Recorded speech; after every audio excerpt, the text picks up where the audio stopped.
Alejandro Montiel Bonilla. ¿Cómo estás? ¿Cómo estás, querida Sandra? Muy bien.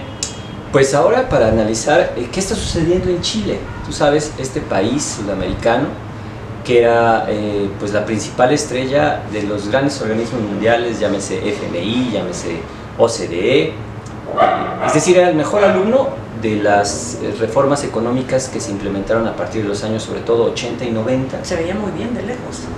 Todos queríamos ser como Chile y decían que Chile era como una especie de la Suiza de América. ¿Qué sucede entonces? ¿Por qué hoy hay estas protestas que no terminan, ¿no? De hecho, estos días el presidente Piñera otra vez ha anunciado una serie de medidas que endurecen, digamos, la recepción de las protestas, criminalizar toda esta vandalización que se hace de los comercios. Entonces, el tema central es qué es lo que está pasando en América Latina. Argentina también pierde Macri, gana Alberto Fernández, pero con la vicepresidenta Cristina Fernández de Kirchner. Es decir, América Latina está girando otra vez a la izquierda y por supuesto nuestro presidente Andrés Manuel López Obrador. Entonces tendrías un bloque: Andrés Manuel López Obrador, Hugo Chávez, Evo Morales, Alberto Fernández y ¿qué pasará con Chile? Esa es la gran pregunta. Digamos, tendrías una América Latina dividida entre esa tendencia y por otro lado el gigante Jair Bolsonaro en Brasil, aliado hasta cierto punto con Donald Trump. Entonces tendrías como hoy otra vez que pensábamos que ya habíamos superado esos digamos, esos estadios de la historia en el que tenías izquierda, derecha, comunismo, capitalismo. Pues no, parece que van a regresar.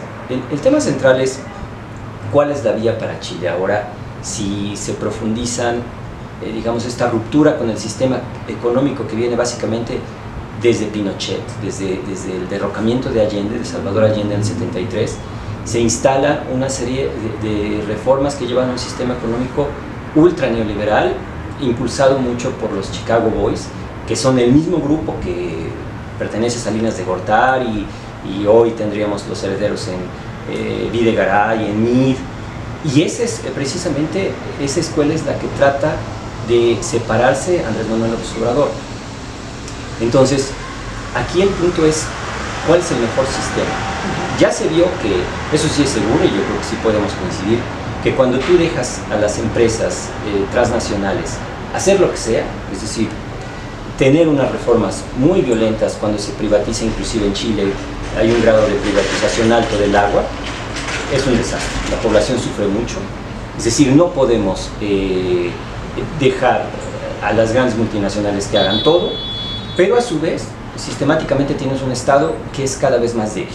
Entonces, y lo vemos por ejemplo en México, finalmente los recortes de burocracia también han dejado un Estado muy debilitado, un Estado donde tú tienes menos personas para revisar inclusive las funciones que hacen las grandes multinacionales, véase reforma eléctrica, véase reforma petrolera. Tienes menos personal porque recortaste sistemáticamente. ¿Pero por qué? Porque metimos freno de mano de repente y tuvo que ser gradual. Entonces, ¿para dónde ir? Es que esa es la gran pregunta. Ustedes están viendo, vamos a terminar este año económico sin crecer. Se quejaban de que se había crecido el 1%, menos del 2%, pero este año no se va a crecer. Y el 2020, como se viene, parece que si no hay una recesión, se va a quedar igual.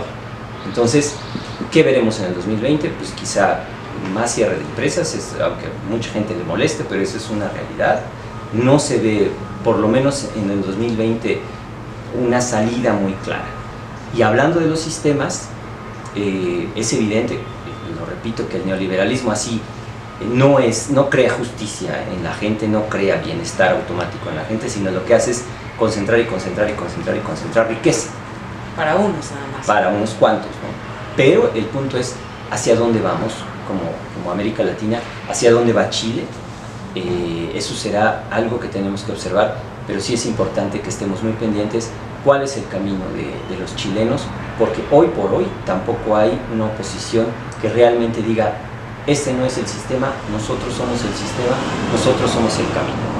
¿Sería un ejemplo para México como un laboratorio de lo que está pasando allá para vernos reflejados? Digamos que en México, con Andrés Manuel López Obrador, lo que hizo o lo que parece que está haciendo es meter ese freno a no llegar a la situación de Chile, que eso diríamos que está bien. Pero el tema es que en ese meter el freno, también el crecimiento económico de nuestro país, pues ya lo estamos viviendo, se está quedando en cero. Entonces, ¿hasta qué punto este freno de un sistema económico mundial y con un vecino como los Estados Unidos, que es el mejor ejemplo del ultraneoliberalismo, realmente va a tener un resultado positivo? Definitivamente no en el 2020, eso hay que quitarnos los sueños, sino en el 2022 o 2023. O sea, ¿cuántos años perdidos, digámoslo así? Porque así lo sentimos, ¿no? Digo, dices, cierran los negocios, pero cierran los locales, cierran pues los privados, pero no los transnacionales. No, realmente son cadenas pues, que tú sabes que tienen filiales en todas las partes del mundo. Claro. Y mientras unas ganan acá, otras pierden aquí, pero siempre son gigantes que se reponen o que tienen una fortaleza económica que por supuesto la tiendita de la esquina no va a tener. Entonces, yo creo que el panorama va a ser muy complicado, al menos en 2020, y habrá que ver cuál es el caso para Chile, para Argentina. Vamos a ver después. Recordar, Macri pidió 57.000 millones de dólares al Fondo Monetario Internacional. Vamos a ver si Fernández dice, yo no los pago. ¿Y qué va a pasar otra vez con Argentina? Va a decir, sabes que entras en moratoria, ¿qué va a hacer el FMI? ¿Cómo va a aplicar, digamos, unos castigos a partir de que no se le va a pagar? Muy interesante el panorama económico y político en América Latina, pero lo que más nos interesa a nosotros los mexicanos es cuál es la vía para México, cuando se ve que claramente, sí, el ultraneoliberalismo no lo es, pero entonces, ¿cuál es? Una serie de reformas graduales.